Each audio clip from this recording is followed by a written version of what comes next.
आज हम लोग इस LUCC के चक्कर में देखो इतनी बड़ी बारिश में सब यहाँ पर अपना रोज़ दिखा रहे हैं और इतनी बारिश हो रही है, इतना तूफान चल रहा है कि हमें ऐसा लग रहा है कि यहाँ से कोई पेड़ वेड़ ना गिर जाए, इसलिए आज हम लोगों ने रोड पे ही अपना धरना प्रदर्शन शुरू कर रखा है।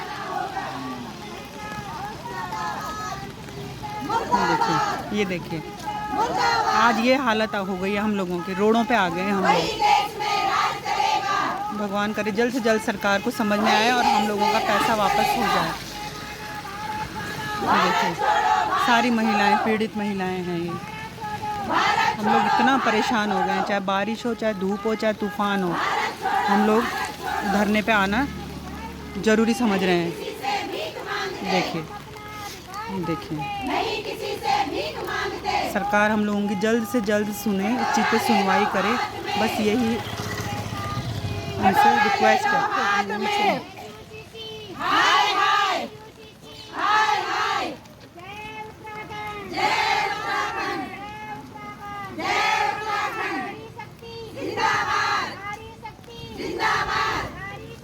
कहीं जाएगा तो नहीं, भागेगा तो नहीं, तो मैं बोलो नहीं, कहीं जाएगा तो हम देंगे, अगर जाएगा तो हम देंगे, गारंटी थी। ऐसी कंडीशन में तो क्या ब्रांच मैनेजर सपोर्ट कर रहे हैं? अगर उन्होंने बोला था कि आपको पैसा हमारे साथ तो कहीं नहीं आए, कई 1-2 धरने आए थे, बाद में आप कभी कभी आए मेरे साथ। लेकिन बात धरने में आने या जाने की नहीं है। अगर आपको बोला गया था कि हम हैं तो क्या आपके दुख में खड़े हैं? कुछ नहीं, हमारे एजेंट इतने परेशान थे, हमारे खुला जो मैं एजेंट हमारे वो बोल के हमारे पैसे दे, मैं एजेंट को पैसे कहाँ से दूँ? मैं जो मैंने जोड़ के रखे मेरे से पैसे मांग रहे, मैं उनका पैसे कहाँ से दूँ? मैं अपने लोगों का पैसे नहीं दे पा रही, तो मैं उनका पैसे कहाँ दूँ? अपने लोगों का, उनका भी एजेंट का भी। तो ये जो ब्रांच मैनेजर है इनको तो सोचना चाहिए था ना। आप ब्रांच मैनेजरों को, सरकार को कुछ बोलना चाहेंगे कि आप परेशान हो, उनकी आपकी हेल्प करनी चाहिए, या फिर आपको लगता है कि यही सिस्टम सही है, ऐसा होता रहता है, बहुत सी सोसाइटीज भागती रहती हैं? हमें तो सरकार से ये रिक्वेस्ट है कि बस हमारे पैसे कहीं से भी दे दो। और हम बहुत परेशान है, हमारा ऐसे कि लोग इतना परेशान करके हम आत्महत्या करने के लिए तैयार हो गए, बहुत ज़्यादा। नहीं, आत्महत्या करना कोई ऑप्शन नहीं है। आत्महत्या तो शायद लोग करते हैं। गलती तो सरकारों की है और ब्रांच मैनेजर की है, जिन्होंने इनको भरोसे में लिया था और कहा था कि इनकेस ऐसी कोई सिचुएशन हो भी जाती है तो वो है, लेकिन आज वो कह रहे हैं कि हम नहीं हैं। तो इस सिचुएशन में धामी जी से रिक्वेस्ट है कि आपने अभी कुछ दिन पहले लखवीडो चौक की बात सुनी थी, प्लीज इस पे आप संज्ञान गंभीरता से लीजिए, क्योंकि उत्तराखंड की महिलाओं की पीड़ा अगर आज आपने नहीं समझी तो याद करिएगा धामी जी, याद रखिएगा कि आने वाले टाइम पे ये आंसू आपको बहुत ज्यादा डुबा देंगे, क्योंकि ये आंसू किसी ठगने वाले इंसान के नहीं है, ठगी हुई महिला के हैं, जिसको सरकारों के नाम पे ठगा गया है। आपसे बात करवाते हैं। आगे आपका नाम क्या है?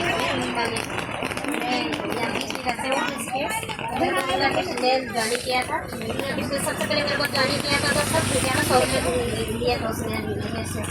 कौन से ईयर में आपने इसे ज्वाइन किया था? 2017 में किया हमने, 2017 में किया। और उसने हमको बताया कि ये सहकारिता समिति है और कृषि मंत्रालय से है, अमित शाह ने ट्वीट कर रखा है कि ये सरकारी है।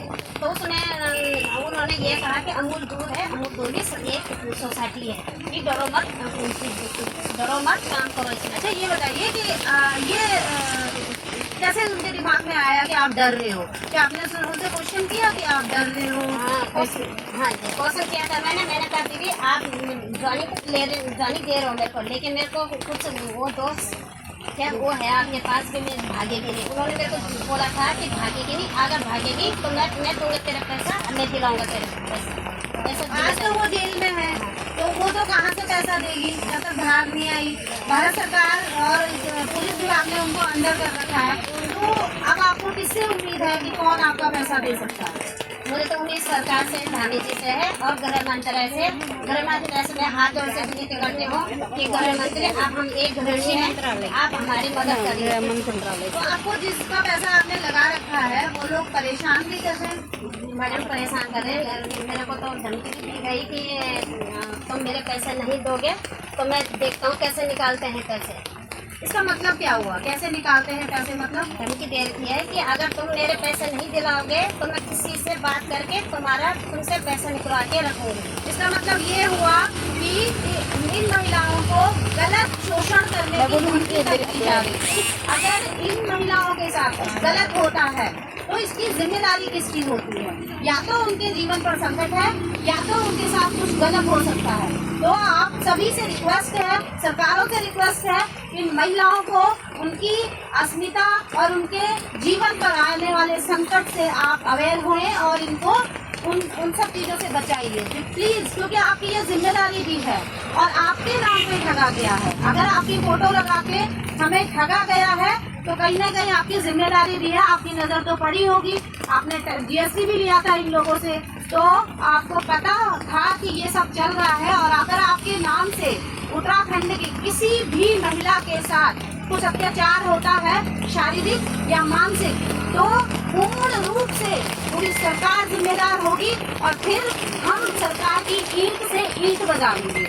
हम अभी आपको खुली चेतावनी दे रहे हैं कि ब्रांच मैनेजरों की जांच कीजिए और जो भी सीढ़ी पर सीढ़ी जो करप्शन हुआ है उनकी जांच कीजिए और महिलाओं का जो उत्पीड़न हो रहा है उसमें उनको राहत देने का काम कीजिए। अभी 6-7 महीने से हम आपसे रिक्वेस्ट भी कर रहे हैं, अन्यथा अगर आपने नहीं सुना तो हम अगर दुर्गा हैं तो काली बनने में देर नहीं करेंगे।